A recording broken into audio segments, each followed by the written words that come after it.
Hello students, our new topic is revisiting rational number and the decimal expansion. Theorem 1.5 को मैं explain करता हूँ. Let x be a rational number whose decimal expansion terminates.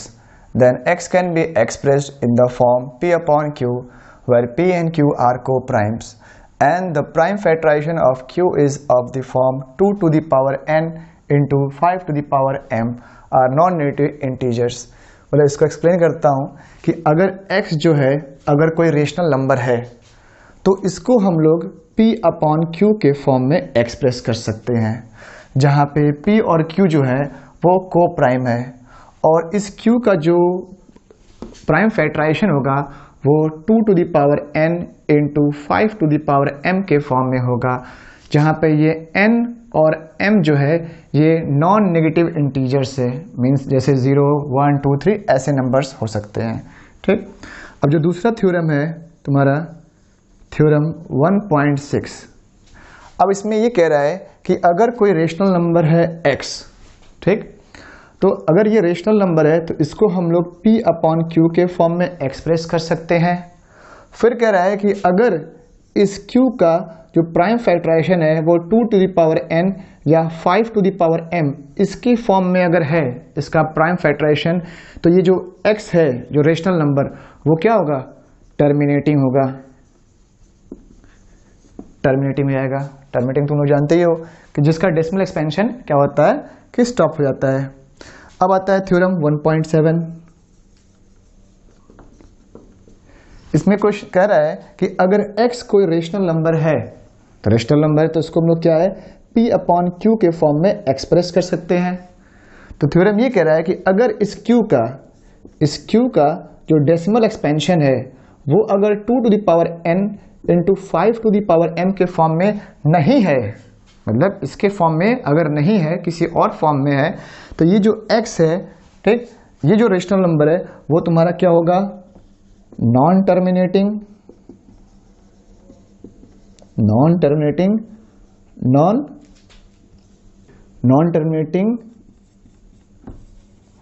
Repeating होगा. ठीक है.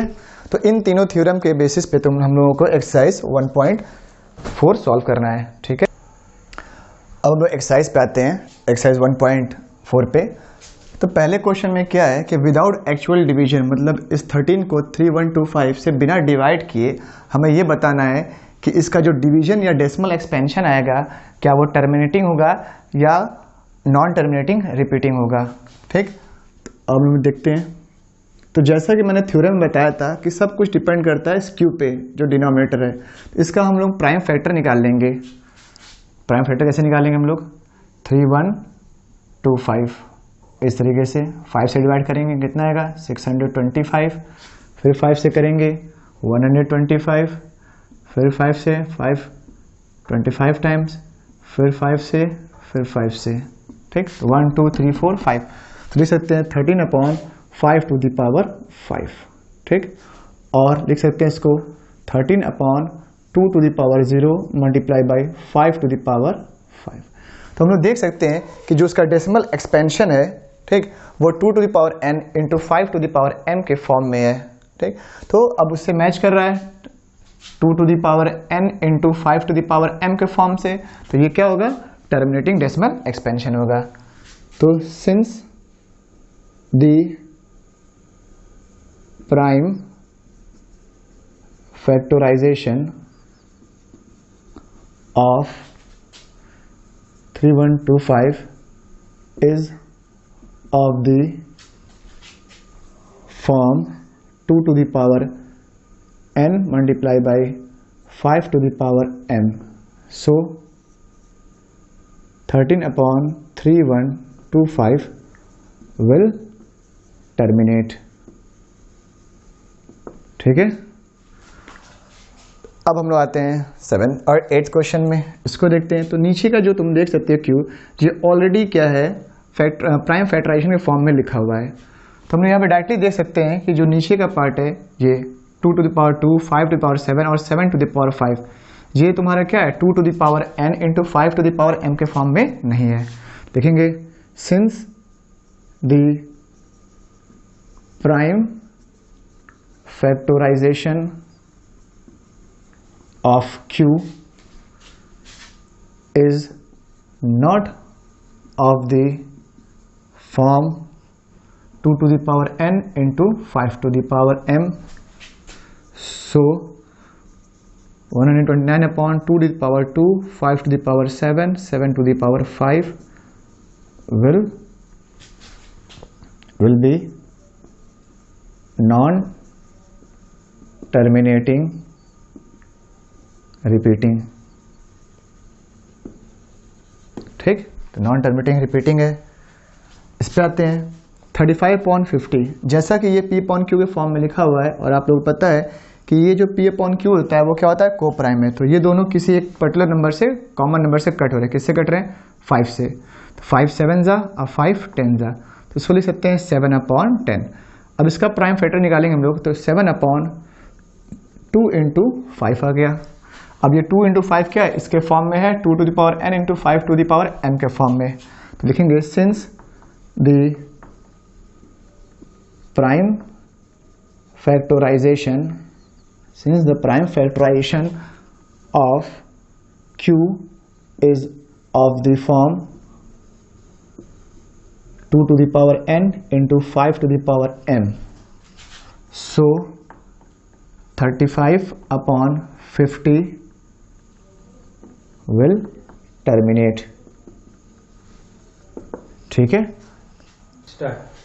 Second question, write down the decimal expansion of those rational numbers in question number first above, जो आप लोगों ने सॉल्व किया है, which have terminating decimal expansion. Mean question number 1 में जो पहला आपने सॉल्व किया उसमें जो टर्मिनेटिंग डेसिमल एक्सपेंशन है उन लोगों को हम लोग को डेसिमल एक्सपेंशन के फॉर्म में लिखना है। तो पहला क्वेश्चन आप लोग कर लीजिएगा, दूसरा क्वेश्चन मैं बताता हूँ। 17/8 को सॉल्व करते हैं, ठीक है। तो 17/8 को लिख सकते हैं 2 टू दी पावर 3 के फॉर्म में।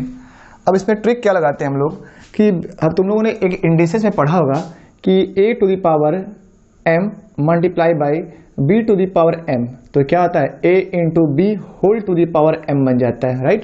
तो इसी का हम लोग इस्तेमाल करने वाले कॉन्सेप्ट का यहाँ पे। तो यहाँ पे हम लोग करेंगे 5 to the power 3 upon 5 to the power 3 से हम लोग ऊपर नीचे मल्टीप्लाई कर देंगे, ठीक है। तो अब हो जाएगा 17 इंटू 5 टू दी पावर 3 कितना होगा 125, और ये उस लॉ के हिसाब से आएगा 2 into 5 whole to the power 3। अब 17 इंटू 125 करेंगे तो आएगा 2125। इसको मल्टीप्लाई करते हैं हम लोग, तो आएगा 2125 अपॉन ये हो जाएगा 10 टू पावर 3 कितना होगा 1000 हो जाएगा। तो इट विल बिकम 2.125। ये हमारा हो गया डेसिमल एक्सपेंशन के फॉर्म में। इसको सॉल्व कर लेते हैं हम लोग बिल्कुल। तो हमारा हो जाएगा ये 23 ऊपर है और 2 to the power 3 into 5 to the power 2। अब दोनों को 3 बनाना है अगर, ठीक, एक 5 कम पड़ रहा है तो ऊपर भी एक 5 से मल्टीप्लाई कर देंगे और नीचे भी एक 5 से मल्टीप्लाई कर देंगे। तो हो जाएगा ऊपर जाएगा 23 इंटू 5 कितना हो जाएगा 115, और ये जाएगा 2 पावर 3 है और ये हो जाएगा 5 टू पावर 3 ये, और ये मिला के जाएगा 5 टू द पावर 3। तो 115 अपॉन 10 टू द पावर 3 बन जाएगा, क्योंकि ये दोनों मल्टीप्लाई जाएगा, बेस 2 5 10 टू पावर 3। तो ये हम लोग डेसिमल एक्सपेंशन कर देंगे, तो 115 अपॉन 1000 इज इक्वल टू 0.115, ठीक है। तो इस तरह से आप क्वेश्चन नंबर 3 में आते हैं। इसमें लिखा हुआ है कि जो नंबर दिया हुआ है तो उसको बताना है कि ये रेशनल है कि इरेशनल है। अगर रेशनल है तो ये इसके P के अपॉन Q के फॉर्म में आप क्या कह सकते हैं, या इसका जो Q है वो किस फॉर्म में होगा। तो जैसा कि देख सकते हैं 43 पॉइंट्स ये लिखा 1 2 3 4 5 6 7 8 9, ये क्या है, एक टर्मिनेटिंग नंबर है, ठीक। तो जब एक टर्मिनेटिंग नंबर है तो क्या होगा, ये एक रेशनल नंबर होगा, ठीक है। तो लिखेंगे इट इज लिखेंगे या इट टर्मिनेट्स, ठीक, या it's terminating expansion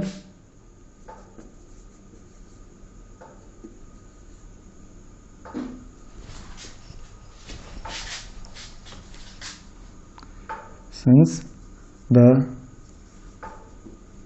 decimal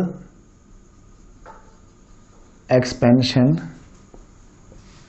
terminates so 43.1 2 3 4 5 6 7 8 9 is rational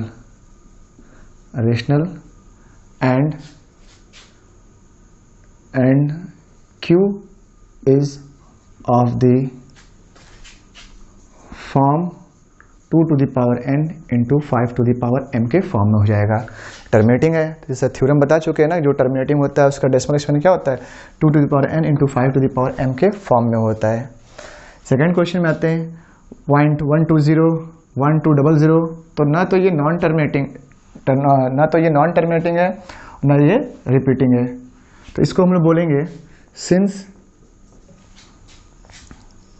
तो ये नॉन टर्मिनेटिंग है नॉन रिपीटिंग है, तो द डेसिमल